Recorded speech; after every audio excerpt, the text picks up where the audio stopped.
الحمد لله رب العالمين الرحمن الرحيم مالك يوم الدين القائل يا أيها الرسول بلغ ما أنزل إليك من ربك وإن لم تفعل فما بلغت رسالته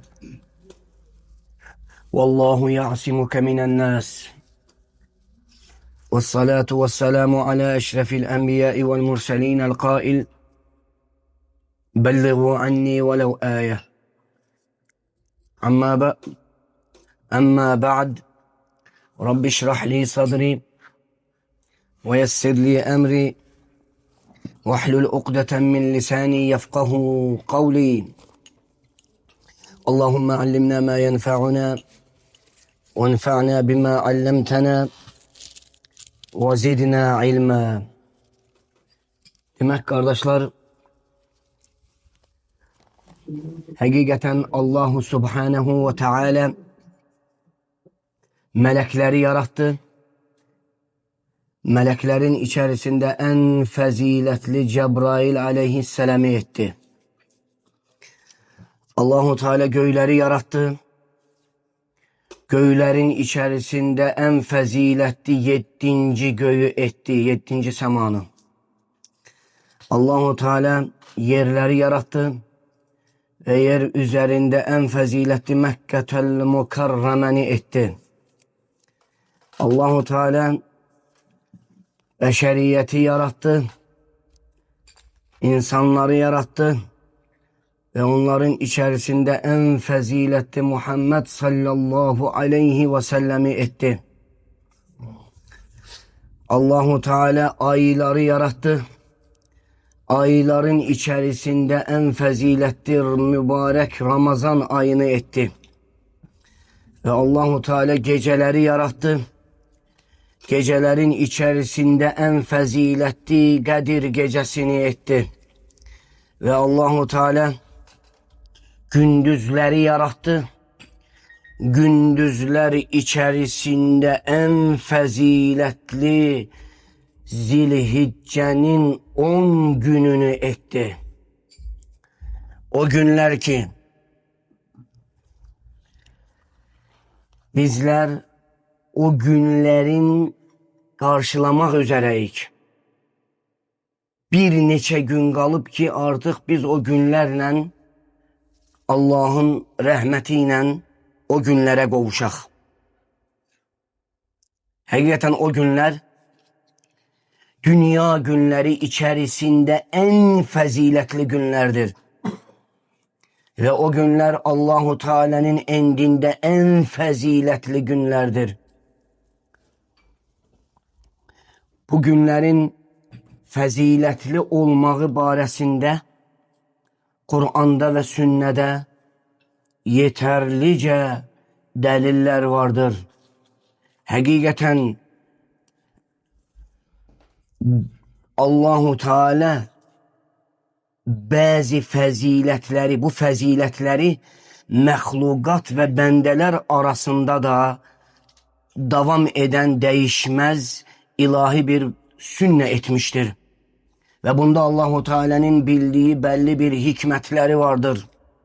Ona göre Allahu Teala Kur'an-ı Kerim'de elçileri, peygamberleri, en hayırlı yarattıkları peygamberleri baresinde danıştığı zaman ne deyir? Deyir ki tilker rusulu faddalna ba'dahum ala ba'd. Biz elçilerin bazısını bazılarından üstün ettik. Ve Allahu Teala hemçinin insanları da bazılarını bazılarından üstün etmiştir. Allahu Teala buyurur: "La yestavi minkum men enfaka min qablil fethi ve qatel. Ulaika a'zamu dereceten minellezine enfakû min ba'di ve qatelû. Ve kullen va'adallahu'l husna." Sizlerden Mekke'nin fethinden evvel harcayıp dövüşenler başkalarıyla aynı değiller. Onların derecesi mallarını fetihten sonra harcayıp döyüşenlerden daha üstündür. Ama Allah onların hamısına en güzel olanı vaad etmiştir. Bəli, möhtərəm müsəlmanlar, alimlər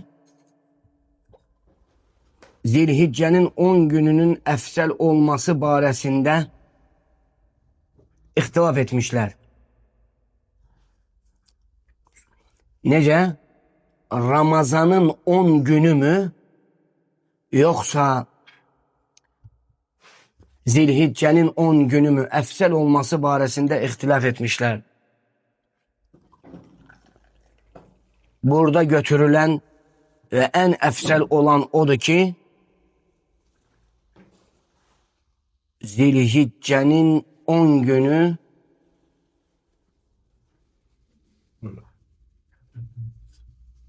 daha doğrusu Ramazanın axır 10 gecəsi mi, yoksa Zilhiccənin 10 günü mü əfsəl olması barəsində ixtilaf etmişlər.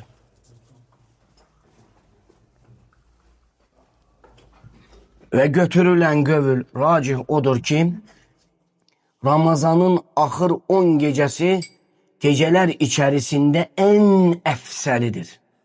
Geceler içerisinde en əfsəli Ramazanın axır 10 gecəsidir. Ve gündüzler içerisinde en əfsəl olanı ise Zilhiccənin 10 günüdür.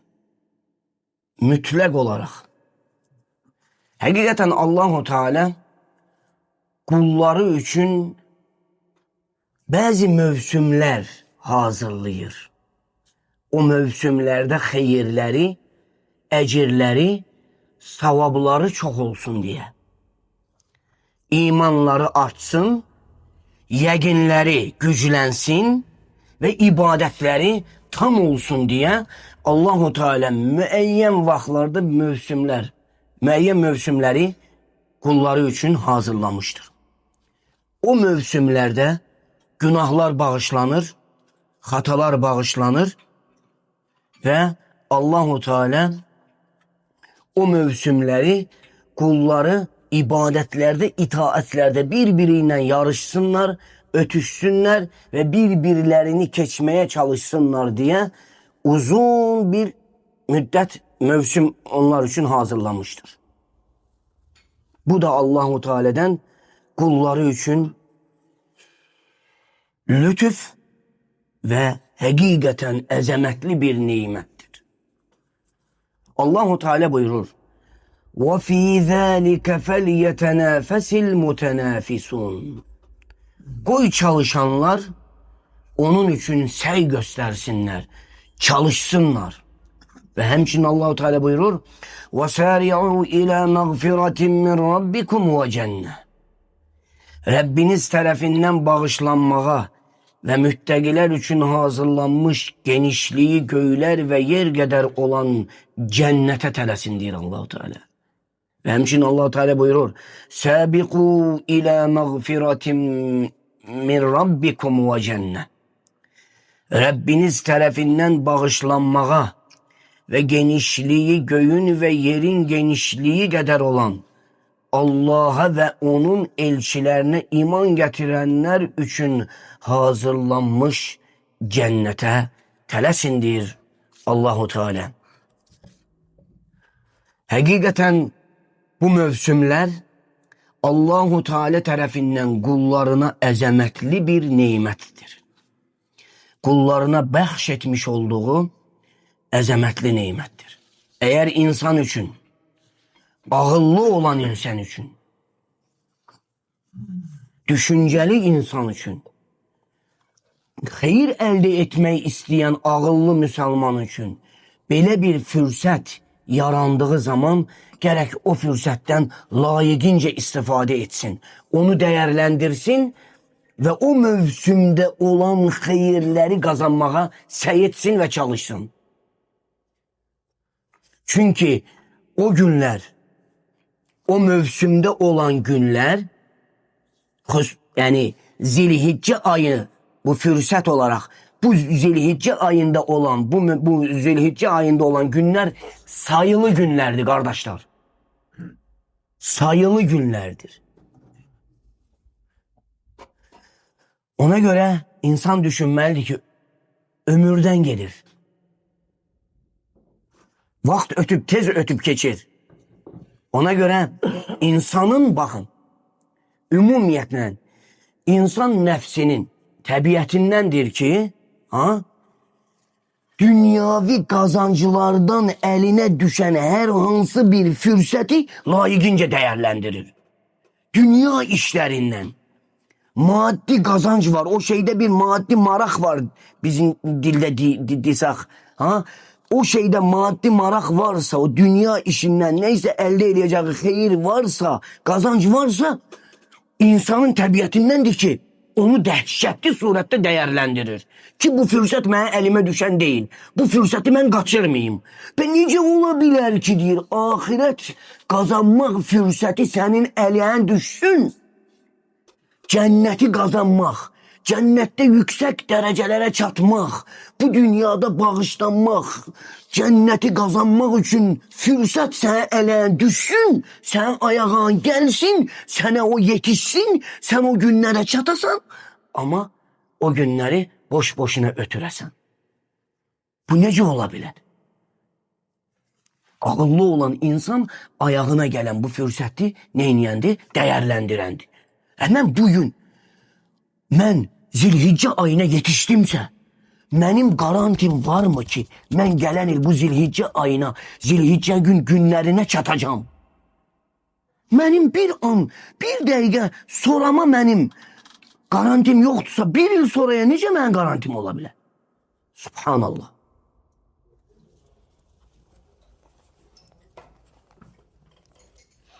Ona göre kardeşler, Allah-u Teala bu əzəmətli günlerde, əzəmətli ibadetler yerleştirmiştir bu Zilhicce ayında. Niye? Çünkü bu yer üzerinde dünyada en efsel günlerdi. En efsel. Ve ona ne için ona göre sebepti ki o günlerin efsel olmağı, neyse o günlerin efsel olması için bir sebep olmalıdır. Demek o günlerde elm ehli değil ki Allah-u Teala əzəmətli ibadetler koymuştu, seçmişti. Ona göre o günlerin seçilmesi, əzəmətli olması, fəzilətli olması, üstün olması, değerli olması o günlerde olan əzəmətli ibadetlere göredir. Allahu Ekber.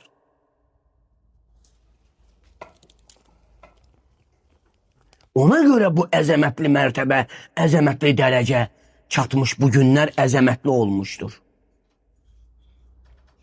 Necə ki bunu bazı alimler demişler. Subhanallah. Allahu Teala necə olmasın? Necə olmasın? Allahu Teala Kur'an-ı Kerim'de, Fecr suresinde and içerek bu günlere and içir Allahu Teala. Eğer Allahu Teala bir şeye and içirse o şeyin əzəmətli olması demektir. Allahu Teala buyurur: "Vel fecr ve leyalin aşr." Eğer Allahu Teala and içirse bir şeye, ki Allahu Teala yarattıklarına and içebilir, ama biz Allah'tan başkasına and içebilmerik. O şeyin əzəmətli olmasını gösterir. Allahu Teala diyor, and olsun dan yerine. And olsun diyor 10 geceye. And olsun 10 geceye. Ona göre İbn Abbas radıyallahu anhuma ve alimlerin çoxu, tefsir alimleri, hatta İbn Kesir rahimehullah da bunu deyir ve sahih olan da budur ki, buradaki 10 geceden murat, bu ayetteki 10 geceden məqsəd Zilhicce'nin 10 günüdür. Ve hemçinin Peygamber sallallahu aleyhi ve sellem'den sahih olarak varid olup səhih olaraq varid olub ki, Peyğəmbər sallallahu aleyhi ve sellem buyurdu.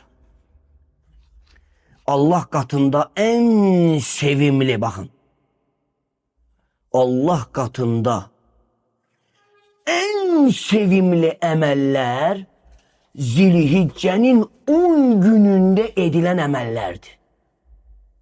Allah katında en sevimli emeller ve fi lafzin, başka bir lafzde en değerli emeller, en seçilmiş emeller ve başka bir lafzde gelip ki en efsel emeller, 3 tane lafz gelip en sevimli, en seçilmiş ve en efsel emeller Zilhicce'nin 10 gününde edilen emellerdi. Bunu eşiden sahabeler deyirlər, ey Allah'ın Resulü, meğer Allah yolunda cihad etmek bu emeller kadar faziletli değil? Peygamber sallallahu aleyhi ve sellem buyurur, hayır, o kadar değil.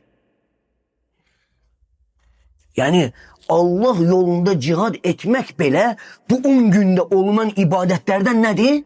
Aşağıdır. Çünkü bu 10 günde olan ibadetler Allah katında en sevimli emellerdi. En değerli emellerdi. En üstün, en seçilen emellerdi. Allahu Ekber. Sorsunlar, bəs Allah yolunda olan cihad o kadar değil. Peygamber sallallahu aleyhi ve sellem diyor ki, hayır, o kadar değil. Ancak deyir, bakın ne deyir, devam edir. Deyir, ancak bir insan canını ve malını Allah yolunda ortaya koyup gider ve bunlardan hiçbiriyle kayıtmazsa, yani şehit olansa, o istisnadır. O istisnadır. Canıyla, malıyla Allah yolunda çıktı ve o yolda şehit oldu. Hiçbir şeyle de kayıtmadı. O istisnadır. O daha üstün olabilir. Hadisten anlaşılan budur. Allahu alem. Ve hemçinin Peygamber sallallahu aleyhi ve sellem'den rivayet olup ki Peygamber sallallahu aleyhi ve sellem demiştir. Zilhicce'nin 10 günü dünya günleri içerisinde Allah'ın indinde en efsel olan günlerdi. Dünya günleri neçe günden ibaretti?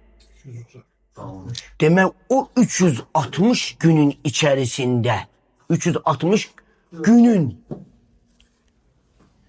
içerisinde en efsel günler bu 10 gündü.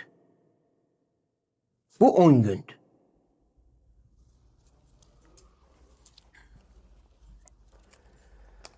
Ve ona göre bilmemiz lazımdı ki bu mevsim əzəmətli bir mevsimdi kardeşler.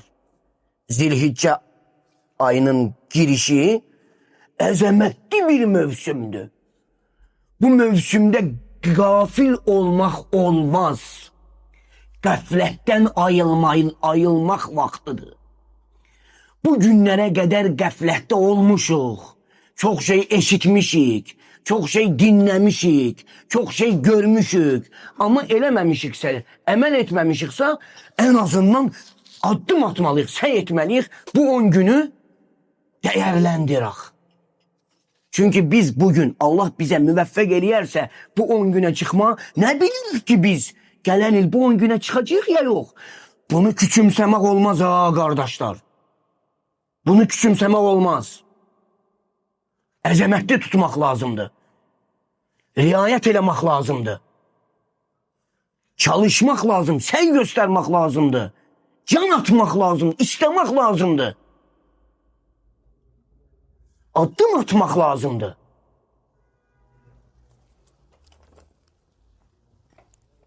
Ona göre ağıllı olan insan odur ki deyir, bugünlerde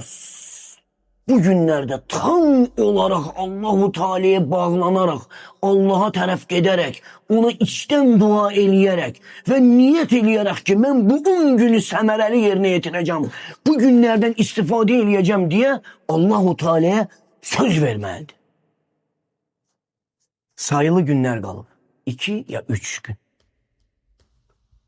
Belki de bir ya 2 gün.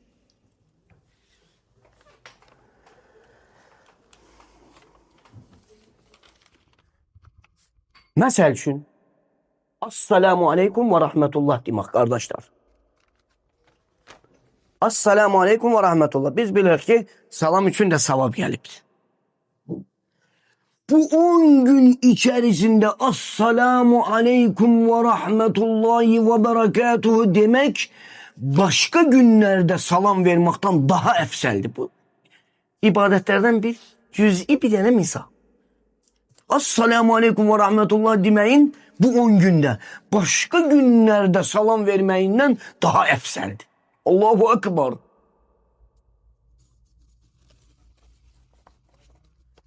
Ve hemçinin Subhanallah velhamdülillah vallahu ekber ve la ilahe illallah ve la havle ve la kuvvete illa billah. Bu 10 günde demeyin başka günlerde demeyinden daha efseldi. Evet, bunu bilen, bunu eşiden insan niye buna emel elemez? İstemez mi ki insan o günlerde o fəzilətləri, o əcirləri, o savabları qazansın? Sən nə bilirsən? Bəlkə Allah-u Teala sənin bu 10 gündə etmiş olduğun əməllərin səbəbi ilə bəlkə sən Allaha daha yaxın olan qullardan olarsan, ibadətlərdə sabit olarsan, imanda güclü olarsan, itaətdə sabit olarsan, xeyirli insanlardan, xeyirli bəndələrdən olarsan, Allahın sevib razı qaldığı qullarından olarsan. Niye itirməlidir ki insan bu fürsəti? Niye elinden kaçırmalıdır ki bu fürsəti göz göre göre? Ha? Göz göre göre bu fürsəti niye elinden kaçırmalıdır? Subhanallah.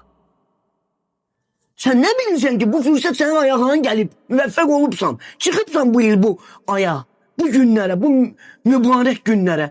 Ne bilirsen geleni kalacaksan ya yok? Ve ağıllı insan ayağına gelen fürsəti değerlendirendi de. Vallahi dünyadan elimize bir fürsət düşse, bilsək ki o işte mənim xeyrim var. Ha? Vallahi o fürsəti biz kaçırmarıq.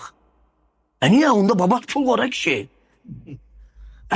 Benim ayağıma ahiretimi kazanmak için, cehennemden kurtulmağım, cenneti kazanmağım için Allah-u Teala bana bu günleri müvəffəq edib, beni bu günlere çatdırıbdırsa, ay qul, ben seni bu günlere çatdırdım, çıkarttım. Emel eləmək sənədir, emel elə, kazan, xeyirləri kazan, ibadet elə, itaat elə. Asiliklerden uzak ol, haramlardan uzak ol, günahlardan uzak ol, haramlardan uzak ol.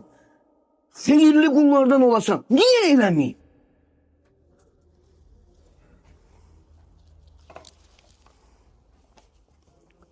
Hakikaten bu günlerin əzəmətliliyi, dedik, bu günlerde olan əzəmətli ibadetlərə görədir. Subhanallah. Namaz kimi, oruç kimi, sədəqə kimi, həc kimi, ümrə kimi, qurban kəsmək kimi, qan axıtmaq kimi Allah üçün. Həcdə olanlar həc əməlində, həc üçün qurban kəsmələri, həcdə olmayanlar oruç tutmaları, qurban kəsmələri, Allahu Akbar.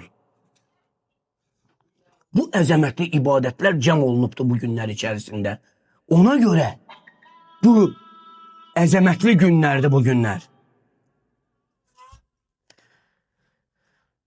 Və həmçinin başqa Allah-u Teala'ya yaxınlaşan ibadətləri etməsiyle insan neynir? Allah-u Teala'ya yaxınlaşır. İnsan ömrü üçün bir fürsət təmsil edir bu günlər.